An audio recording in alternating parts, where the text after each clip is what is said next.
Analisa fundamental adalah teknik analisa untuk mengetahui suatu perusahaan sehat atau tidak, layak dibeli atau tidak. Jadi harus rajin baca dan analisa.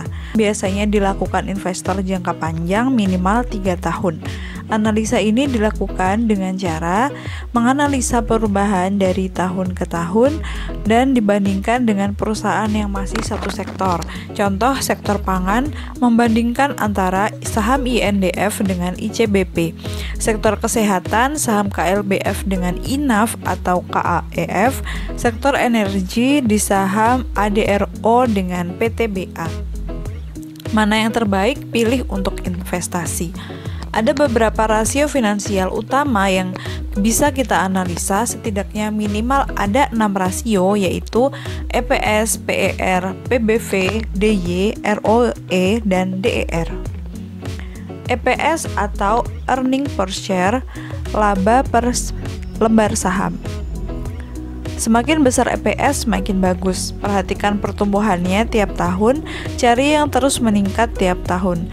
Misal saham INDF memiliki EPS 647, lumayan besar jika dibandingkan dengan ICBP hanya 579.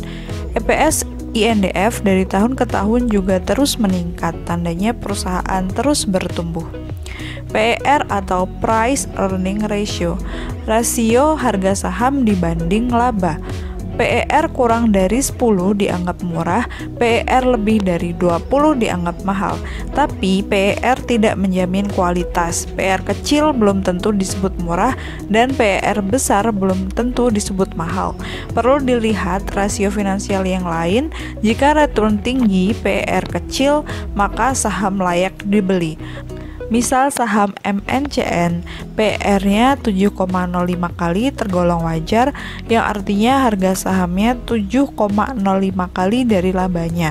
Dengan return yang lumayan tinggi sekitar 15,22%, saham ini layak untuk dibeli. Yang ketiga, PBV atau Price to Book Value Ratio, rasio harga saham dengan nilai akunting perusahaan. PBV semakin rendah semakin bagus karena harga sedang murah atau diskon. Tapi tidak selamanya saham yang murah mendatangkan keuntungan.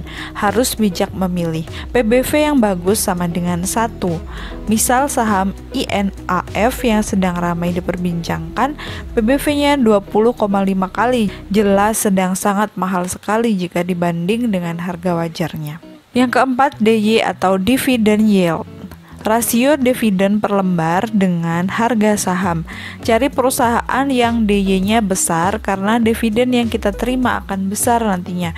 Misal saham JPFA dividennya 1,82%, saham OLTJ 0,75%, saham MYOR 1,32%. Semakin besar DY semakin bagus. 5. ROE atau Return on Equity, rasio laba dengan modal.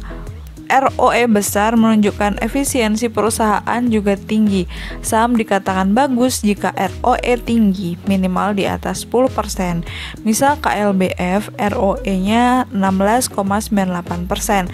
KAEF, ROE-nya 1,42%. Mana yang harus dipilih? Tentunya yang ROE-nya lebih besar. DER atau Debt to Equity Ratio, rasio hutang dengan modal.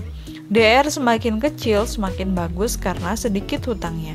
Harus waspada jika DR besar terus-menerus dari waktu ke waktu akan terancam pailit. Sebaiknya cari DR yang kurang dari 1 atau 100%. DR kurang dari 1 berarti hutang lebih kecil dari modal.